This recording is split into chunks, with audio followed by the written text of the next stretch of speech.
In our younger years, visiting friends and family was a common way to stay connected, share experiences, and strengthen relationships.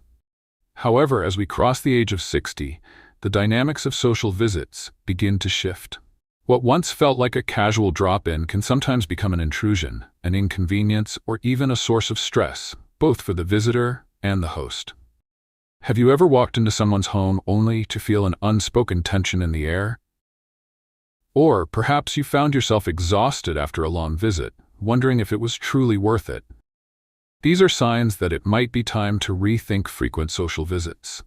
In this guide, we'll explore why reducing unnecessary visits after 60 can actually lead to healthier relationships, emotional well-being, and a more peaceful life. Number 1. Respecting personal boundaries. Mrs. Lawson had always been the kind of person who loved visiting. In her younger years, she would drop by her relatives' homes unannounced, staying for hours, chatting and catching up on old times. But as she got older, she began to notice something strange. The warm welcomes were turning into forced smiles. The conversations felt rushed, and sometimes she sensed that people were relieved when she finally left. People value their space and personal time more than ever. This is something many don't realize until it's too late. Have you ever considered that your visits might be disrupting someone's routine or even causing them stress? It's not that they don't love you. It's that their lives are different now. They have responsibilities, personal struggles, and sometimes they just need quiet.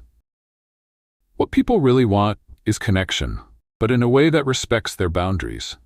They want to feel free in their own homes without the pressure of unexpected visits. This principle has helped many people maintain strong relationships without overstepping.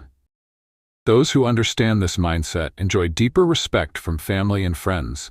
Instead of being seen as a visitor who overstays, they are appreciated for their thoughtfulness.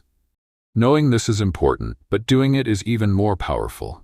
Imagine being the kind of person people look forward to seeing, not the one they secretly wish would leave sooner. When you recognize the need for boundaries, you don't just strengthen relationships, you protect your dignity and peace of mind. But what should you do when others don't respect your boundaries? When people show up unannounced at your home or expect your time without considering your own needs, the best approach is kindness with firmness. Let them know in a polite way that while you love spending time with them, you also value your space. This approach not only helps them respect you, but also teaches them a lesson they might not have considered before. This principle also helps you appreciate others more. When you respect their space, you'll start noticing how much they appreciate your presence when you do visit. They'll welcome you with open arms because they know you won't impose or overstay your welcome. It's a win-win for everyone involved. So, what should you do in situations where you feel like you might be intruding? The best approach is simple. Communicate and ask.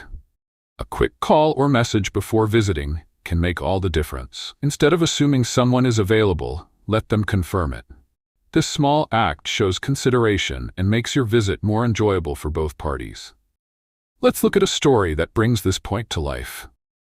Mr. Benson was a retired teacher who loved catching up with his former students and old friends. Every weekend, he would make rounds, stopping by different homes to check on people. At first, everyone welcomed him warmly. But as time passed, they started making excuses. Some wouldn't answer the door. Others would say they were busy. One day, his best friend Mr. Clark sat him down and said, "Benson, we love you, but sometimes we just need our own space." At first it hurt, but eventually he realized something. He had been imposing without realizing it. The positive side of this story? Once Benson understood the importance of boundaries, he changed his approach. He started calling before visiting, planned short and meaningful meetups, and even discovered new ways to connect without always showing up in person. His friendships grew stronger because people appreciated his respect for their space. The negative side? If Benson had ignored the signs and continued showing up unannounced, he would have eventually been avoided altogether. Instead of being cherished, he would have become a burden. Thankfully, he learned in time and adjusted. Understanding and applying this principle can change your relationships for the better. If you want to be welcomed and appreciated, respect people's boundaries. If you've ever felt like people are withdrawing from you, maybe it's time to consider this mindset. Want to know the next principle? Subscribe and stay tuned for the next chapter. You won't want to miss it. Number 2. 2. Physical and health considerations. Mrs. Thompson had always been active. Even at 65, she loved walking long distances, visiting old friends, and spending time with her grandchildren. But lately, things weren't the same. After a few hours out, she would feel exhausted. Her knees ached more, and sometimes she even struggled to sleep after a long day of socializing. One day, after a long visit to her cousin's house, she nearly fainted on the way home. It was a wake-up call. As we grow older, our bodies demand more care. Have you ever noticed how tiring it can be just to move around all day, even when doing things you enjoy? Our energy levels aren't what they used to be, and pushing ourselves too hard can have serious consequences. What people really want is to stay healthy and active without overexerting themselves. They want to enjoy their time with others without paying for it later, with pain, fatigue, or even illness. This principle has helped many seniors learn how to balance their social life with their physical well-being. Those who apply it not only feel better, but also enjoy their visits more, because they are well-rested and comfortable. This mindset is important because it teaches us to listen to our bodies. Many people ignore the signs of exhaustion until it becomes a bigger problem. They keep pushing themselves because they don't want to be seen as weak. But is it really worth it if your health suffers? Knowing this is good, but actually applying it is life-changing. Imagine a life where you wake up feeling refreshed instead of drained, where your visits bring you joy rather than exhaustion. That's what happens when you prioritize your physical well-being. But what should you do when people expect too much from you? Some family members or friends may not understand that you can't move around as much as before. They may pressure you to visit often, travel long distances, or engage in physically demanding activities. When this happens, the best approach is honesty. Let them know that while you love spending time with them, you also have to take care of yourself. Those who truly care about you will understand. This principle also helps you appreciate yourself and others more. When you take care of your health, you set a good example. You teach others that self-care is not selfish, it's necessary. And when you see others doing the same, you respect their choices rather than judge them. So what should you do when you feel like socializing but also need to rest? The solution is simple. Plan wisely. Instead of long, tiring visits, schedule shorter and more meaningful ones. Instead of traveling far, find convenient ways to connect, like phone or video calls. Small changes like these can make a big difference. Let's take another story. Mr. Anderson was a retired banker who loved visiting his children and grandchildren. Every weekend, he would take a long trip to see them, spending the whole day playing, chatting, and helping around the house. At first, it was enjoyable, but soon he started feeling the effects. His back ached, his blood pressure spiked, and he often felt too exhausted to even eat properly. His doctor warned him that if he didn't slow down, he could face serious health issues. The positive side of this story? Mr. Anderson listened to his doctor and made changes. He started spacing out his visits, limiting his physical activity, and prioritizing rest. As a result, he felt healthier, had more energy, and his family appreciated his presence even more because he was truly engaged when he visited. The negative side? If Mr. Anderson had ignored the signs, he could have ended up hospitalized, or worse. His desire to be present for his family could have cost him his well-being. Thankfully, he realized in time that taking care of himself was the best way to continue enjoying life with them. Applying this principle will help you live longer, feel better, and enjoy your social life without unnecessary strain. If you've been feeling constantly tired or struggling with aches and pains after visits, it might be time to rethink your approach. Want to learn the next principle? Subscribe and stay tuned. You don't want to miss it. Number 3. Avoiding family tensions. Margaret had always been close to her son, David. As a mother, she believed it was her duty to visit him regularly, check on his family, and offer advice whenever she saw fit. After all, she had more life experience and only wanted the best for them. But lately, things had changed. Whenever she visited, David and his wife seemed tense. Their conversations felt forced, and sometimes they would exchange glances that made Margaret feel like she wasn't entirely welcome. One day, she overheard her daughter-in-law say, "I wish she would call before just showing up." That sentence stung, but it made her think. Family relationships are delicate, and without boundaries, tensions can build up quickly. Have you ever walked into a situation thinking you were doing the right thing, only to realize later that you might have overstepped? Many parents and relatives struggle with this without even knowing it. What people really want is a sense of independence, even from their loved ones. They want their space, their routine, and their way of doing things without feeling like they are constantly being observed or corrected. This principle has helped many families maintain peace and respect, preventing unnecessary misunderstandings. Those who understand this mindset build stronger relationships because they know when to step back and when to step in. This is important because unresolved tensions can turn into long-term resentment.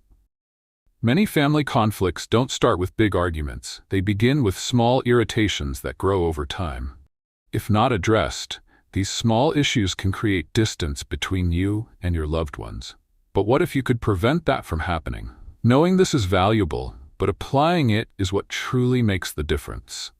Imagine having a relationship with your family where you feel truly welcome, not just tolerated, where they look forward to seeing you instead of feeling pressured by your visits. That is what happens when you respect their space and understand their needs.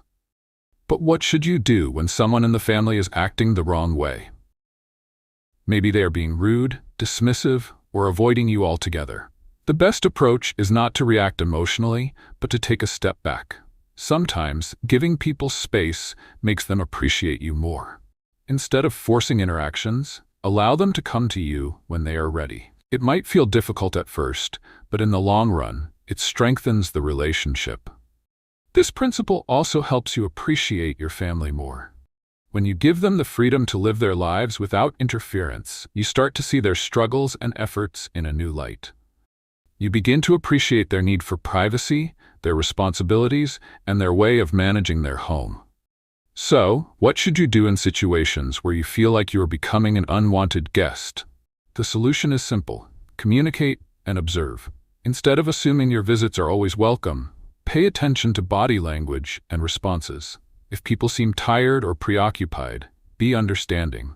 A simple call before visiting can also make all the difference. Let's look at a story that illustrates this point. Mr. Reynolds was a retired businessman who loved checking in on his adult children. He would drop by their homes without warning, stay for hours, and offer advice on everything from parenting to home repairs.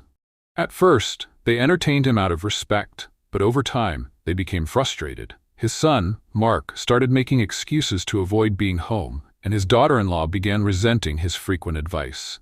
One day, Mark finally told him, "Dad, we love you, but sometimes we need our own space." The positive side of this story?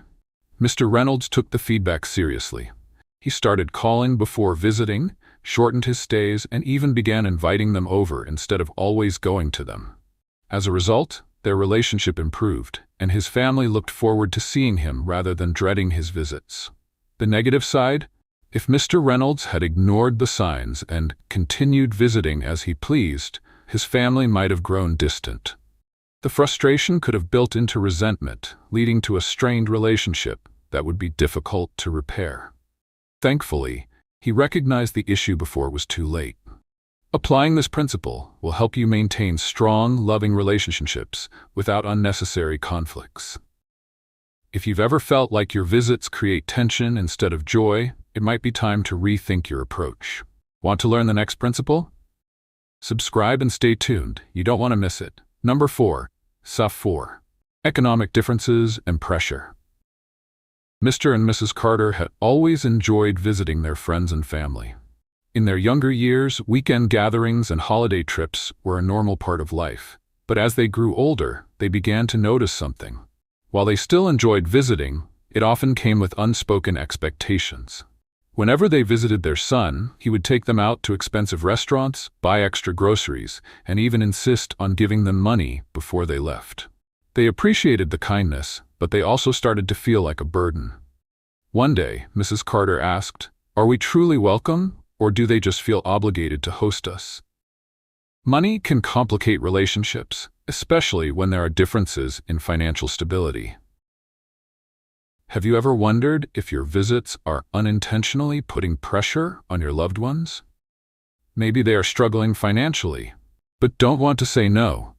Or maybe they feel the need to go out of their way to make you comfortable, even when it's inconvenient for them.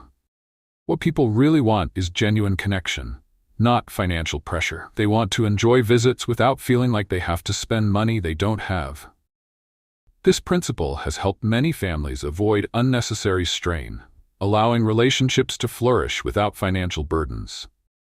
Those who understand this mindset create an atmosphere where everyone feels comfortable, no matter their economic situation.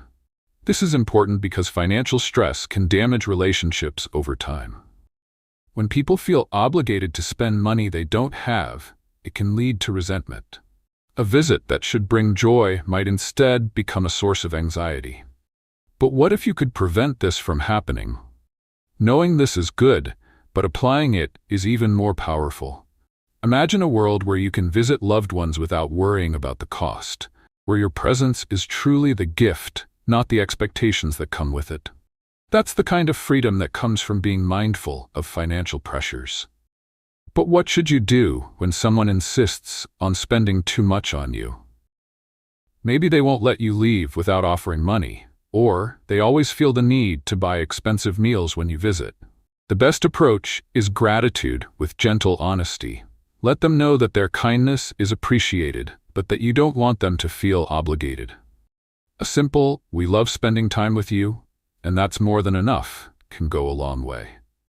This principle also helps you appreciate what others do for you. When you recognize the financial efforts people make, you start to value their hospitality even more.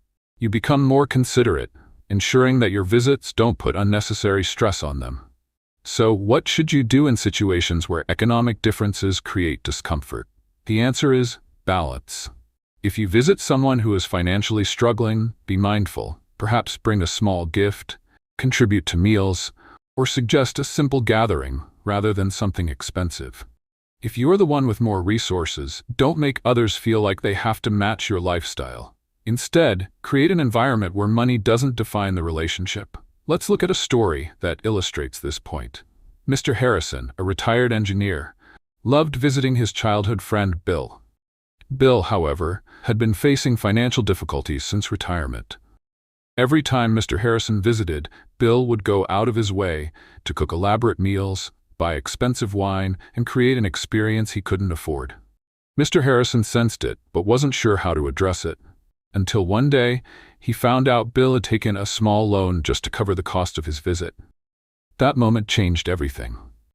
The positive side of this story? Mr. Harrison decided to change his approach. Instead of allowing Bill to overspend, he started suggesting simple get-togethers, casual coffee visits, walks in the park, or even hosting Bill at his own home. This allowed them to maintain their friendship without financial strain. Their bond grew stronger because it was based on time spent together, not on expensive gestures. The negative side? If Mr. Harrison had ignored the signs and continued visiting without considering Bill's situation, their friendship could have suffered. Bill might have started avoiding him out of financial stress, and what was once a close friendship could have faded away. Applying this principle will help you maintain relationships without financial burdens. If you've ever felt like your visits are causing unspoken pressure, it might be time to rethink your approach. Want to learn the next principle? Subscribe and stay tuned. You don't want to miss it. Number 5. Prioritizing emotional well-being. Eleanor had always been the type to put others before herself. Even in her 60s, she felt it was her responsibility to check in on her family, visit friends, and be present whenever someone needed her. But over time, she started noticing something.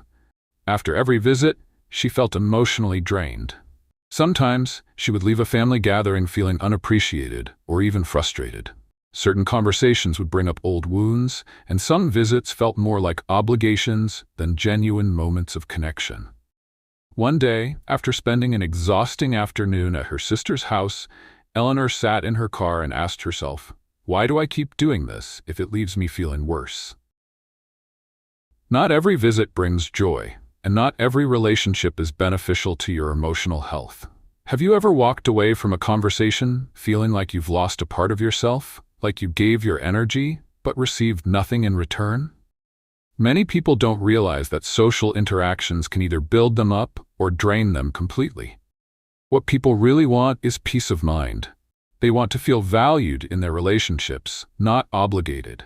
They want visits to be filled with warmth, laughter, and mutual appreciation, not tension, criticism, or emotional exhaustion. This principle has helped many people set healthy boundaries, allowing them to enjoy meaningful connections without sacrificing their well-being. Those who understand this mindset learn to surround themselves with people who uplift them rather than bring them down. This is important because emotional exhaustion can affect your health, mood, and overall happiness. Carrying unnecessary emotional weight from toxic relationships can lead to stress, anxiety, and even physical health issues. But what if you protect yourself from that? Knowing this is helpful, but actually applying it changes everything.